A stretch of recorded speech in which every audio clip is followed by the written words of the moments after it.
Hi, my name is Joseph Muhammad Ali, and today I'll be doing experiment number 10, the qualitative analysis of gases. The objective of this experiment was to produce a variety of gases that will be tested for some of their chemical properties that can help to distinguish one gas from another, and we did this through chemical reactions. Let's get started. Before we get started with the experiment, I'd like to discuss some terminology discussed here. First, I would like to discuss the difference between qualitative and quantitative. Quantitative data is information about numbers or amounts that can be measured. Qualitative data is descriptive and can be observed but not measured. Examples of qualitative data is color change, which is used in this experiment, texture, and other physical appearances. Examples of quantitative data are measured values such as moles of a substance, temperature, and mass, etc. This is the small-scale reaction surface that we put our different chemicals on and where we observe the different color changes. For visual purposes, I drew it bigger so that would be easier to see. For this portion, I chose the NH4Cl plus NaOH. So this is what all the colors look like before. You can see the bromothymol blue is a dark greenish color. The Ki is a very light yellow. The Ki plus the starch plus the NaClO is a black, almost black color, very dark. And the potassium iodide plus starch is a light coppery brown color. And we let this sit under a watch glass for approximately 5 minutes. And this is what the results are after sitting under the watch glass. You can see that the bromothymol blue turned a very dark blue, and the potassium iodide became very light in color, still yellow but very light. No bubbles were formed with the ammonium chloride and the sodium hydroxide.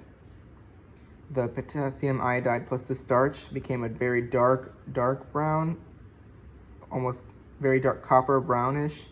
And the potassium iodide plus the starch plus the NaClO stayed black, but it's a little bit darker. In this experiment, ammonium gas was produced, which is what caused the color changes. In this experiment, we were given two unknowns, unknowns 1 and 2 and unknowns 3 and 4, and we had to figure out what gas was produced in this reaction. So for unknowns 1 and 2, or G, there were no bubbles produced. It was a light orange color for the bromothymol blue, a dark yellow for the potassium iodide, a dark brown for the potassium iodide plus starch, and a dark black for the potassium iodide, starch, and NaClO. And the identity of the gas produced in that experiment was 2NO2 gas. And I determined this because for the bromothymol blue in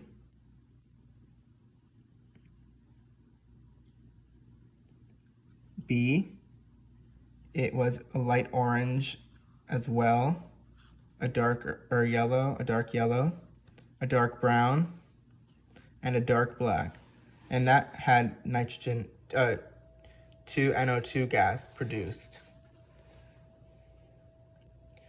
So that's how I determined that 2NO2 gas was produced for G. For H, I said it was 5O2 gas. There were bubbles produced.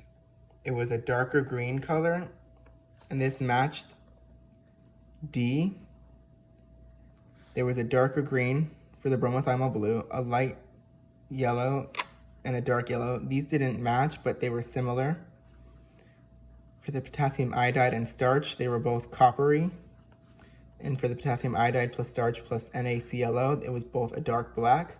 And they had this closest match, and they were the most similar, so I determined that H had released 5O2 gas.